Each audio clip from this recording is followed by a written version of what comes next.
लगातार तेजी बाजार में, लेकिन सर आज का जो बड़ा सवाल था कि रिकवरी आएगी या फिर बुल्स सरेंडर कर देंगे, उसका जवाब मिला। बिल्कुल मिला।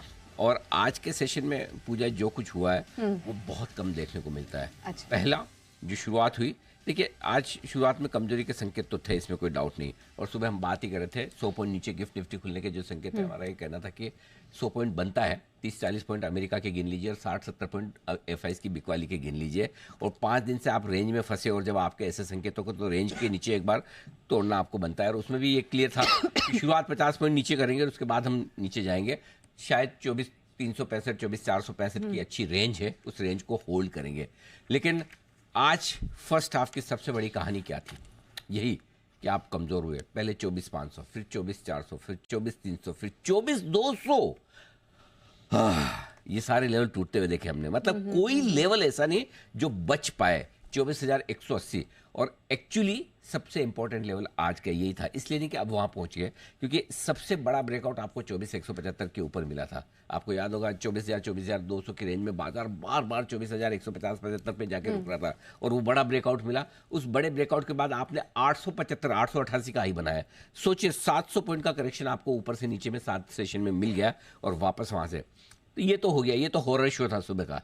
ठीक है, जो मतलब समझ नहीं आ रहा लोगों को हो क्या रहा है, क्यों गिरे जा रहे, ऐसा क्या एफआईएस ने सब कुछ आज ही बेच के। मतलब कई बार एफआईएस में जो लोग एफआईएस की डेस्क पर होते हैं उन्हें ये पता है। बाकी जो हमारे आम दर्शक हैं जिन्हें ये नहीं पता हो कि एफआईएस के ऑर्डर किस तरह के आते हैं, तो एफआईएस में अलग अलग तरह के ऑर्डर होते हैं। एफआईएस बेचने का या खरीदने का ऑर्डर, बेचने का फर्ज करो ऑर्डर दे रहे हैं तो बोल देंगे भाई मेरी इतनी क्वांटिटी बेच देना, है ना। अगर उनकी प्राइस होगी तो बताएंगे भाई समझो मुझे भारतीय बेचना है, भाई मेरा 1,600 रुपये तक मेरा भारतीय बिकना चाहिए। जब 1,600 तक बेचते रहिए, इतनी क्वांटिटी है 1,600 तक बेचते रहिए, 1,600 के नीचे चले जाए तो मत बेचेगा। कुछ एफआईज होते हैं बड़े मतलब एकदम मतलब क्या बोलना चाहिए, वो आवारा टाइप, है ना। तो वो क्या करते हैं, sell till either quantity is zero और प्राइस इज जीरो। मतलब जब तक भाव आ रहा है, मतलब जब तक सर्किट बेचते रहो एग्रेसिवली, मतलब मुझे चाहिए ही नहीं, खत्म करो। ऐसा कौन करता है? 2 कंडीशन में, या तो उसके पास कोई वो स्टॉक है जो इसमें कुछ ना कुछ ऐसा खराब हो गया जो अब उसको रखना ही नहीं, या उसके पास रिडम्पशन आया बहुत ज़्यादा कि आज किसी इन्वेस्टर ने आके पैसा मांग लिया, कल मुझे देना है तो मुझे तो बेचना ही पड़ेगा भाई जो भाव में बिके, राइट। तो इस केस में तो आज की बिकवाली कैसी थी? Sell till quantity is zero, price is zero. तो वैसा मतलब ऐसा एग्रेसिव। और उसके बाद मुझे लगा पूजा की काफी हद तक स्टॉप लॉसेस ट्रिगर होते दिखे दिन के दौरान, एक के बाद एक। जब आप लेवल तोड़ते हैं ना, भाई ज्यादातर लोगों ने क्या रखा होगा, 24,500, 24,450 ये मेरा स्टॉप लॉस है, 24,450 फिर थोड़ा तोड़ेंगे। कोई 24,400 लेके बैठा होगा, कोई 24,250 लेके बैठा होगा, कोई 24,300 हर एक लेवल पे। तो जब किसी एक लेवल से आपको रिकवरी ना आए, बाजार ऐसे ही गिरता जाए, तो स्टॉप लॉसेस जो ट्रिगर होते हैं, मार्क टू मार्केट लॉस जो आते हैं, वो आपने पोजीशन फूटते हुए देखिए। ये सब तो ठीक है, जो बड़ी चीज़ है वो है आज की स्मार्ट रिकवरी। तो जो बड़ा सवाल आज का था, गैप से खुलने के बाद रिकवरी आएगी या बुल्स करेंगे सरेंडर। पहले हाफ में भले ही सरेंडर किया हो, लेकिन अल्टीमेटली तो क्लाइमैक्स वो इम्पोर्टेंट है भाई। अल्टीमेटली फिल्म तो खत्म क्लाइमैक्स पे होगी ना। और ये क्लाइमैक्स में भले ही शुरुआत में विलेन ने बहुत हीरो को मारा हो, है ना, ऐसा लगा कि विलेन तो हीरो तो गया, जो आमतौर पे बॉलीवुड मूवी में नहीं आता है, फिर अचानक से उसको माँ की याद आती है या अपनी गर्लफ्रेंड की फोटो दिख जाती है या उसको अपने भगवान याद आए, जो भी आ जाए, और उसके बाद ऐसे खड़े होता है, आओ भाई कौन हो, अब मैं वापस। भले ही 2-4 गोली खा के पड़ा हो, एक आध चाकू लगाओ, लेकिन वही वाला आज हमारा बॉलीवुड का हीरो है, निफ्टी बैंक निफ्टी जो उस तरीके से कूद के आए और शानदार रिकवरी। तो बुल्स ने सरेंडर नहीं किया बल्कि कमान लिया, और कमान भी इस तरीके से लिए। अब मैं आपको बताता हूँ आज की स्ट्रेटजी क्या है। पहली चीज तो ये कि आज का भारी उतार चढ़ाव जो हुआ है वो बाजार की सेहत के लिए बहुत अच्छा है, 2 रीजन से। पहला तो ये कि कमजोर ट्रेडर्स साफ सफाई हो गए, चाहे वो दिग्गज में हो चाहे मिड कैप स्मॉल कैप में। 2% गिरा था mid cap index, 2% small cap index, तो वहां पे भी जिनको डर लग के बारे छोड़ना था छोड़ दिया, पहला। दूसरा, इसमें एक वाह वाह भी कर सकते हैं आप, आशीष भी है, कुशल भी है, बहुत दिल से निकली ये लाइन, एकदम मैंने लिख दी इसलिए।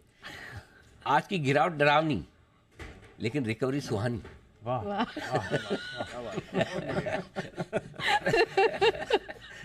अब कहाँ कौन सा ब्लैक, कौन सा फ्राइडे, कौन सी 13 तारीख, नहीं रिकवरी कितनी सुहानी है देखो आज।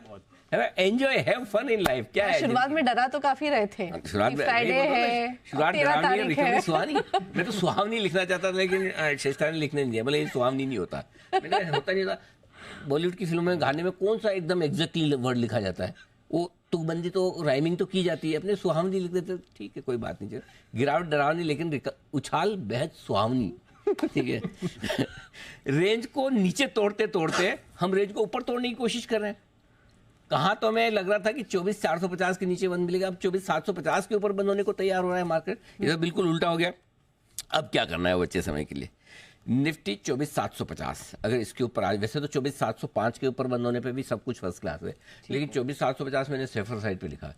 24,750 के ऊपर निफ्टी बंद होता है, बैंक निफ्टी 53,650, जो 53,600 ये मैंने 50 पॉइंट का क्वेश्चन यहाँ भी रखा है, अगर इस पर बंद होता है तो अगले हफ्ते के लिए दिल खोल कर, खजाना खोल कर तेजी करें, आज ही बना के जाए पोजीशन, क्योंकि आज का ब्रेकआउट कई मायनों में इंपॉर्टेंट है। एक तो वीकली ब्रेकआउट है, दूसरा 7 दिनों के टाइम पास के बाद ब्रेकआउट है, और तीसरा खराब होने के बाद स्क्रीन पर बढ़कर ब्रेकआउट है। ये 3 चीजें आपको ये बता रही कि अगले हफ्ते का के लिए आपको तेजी की पोजीशन बनानी चाहिए। आज के पैनिक में कमजोर पोजीशन खत्म हो चुकी है और इसीलिए अगले हफ्ते के लिए मजबूती के संकेत ज्यादा है। मजबूरी वाला काम खत्म, मजबूती वाला काम शुरू, ठीक है। और सबसे बढ़िया बात है कि अब आपको खरीदना है मिड कैप और स्मॉल कैप शेयर, जो 14 दिनों के करेक्शन के बाद कल और आज थोड़े ढीले हैं। इनको खाली एक ही सिग्नल चाहिए था आज, आपको ध्यान होगा सुबह हम यही बात करते हैं। देखो अगर लार्ज कैप टूटेंगे और बड़े लेवल के नीचे बंद होते हैं तो हम नहीं लेके जाएंगे, और अगर वो उसके ऊपर बंद होते तो खरीदारी करें। देखो अभी वैसे 1.25 घंटा बाकी है, उम्मीद करें कि वापस नीचे नहीं आए, यू नेवर नो। तो हमारा फॉर्मूला वही है सुबह का, 24,450 के नीचे निफ्टी बंद होगा तो ही कमजोरी का संकेत आएगा, और 24,750 के ऊपर बंद होने पर मजबूती का संकेत मिलेगा। अब मुझे लगता है मुझे आज का माहौल देखने के बाद शॉर्ट करने की, बेचने की हिम्मत लोगों में कमी बची होगी, बिल्कुल है ना। जितने लॉन्ग ट्रेडर्स फंसे हैं उससे ज़्यादा शॉर्ट ट्रेडर्स फंसे होंगे।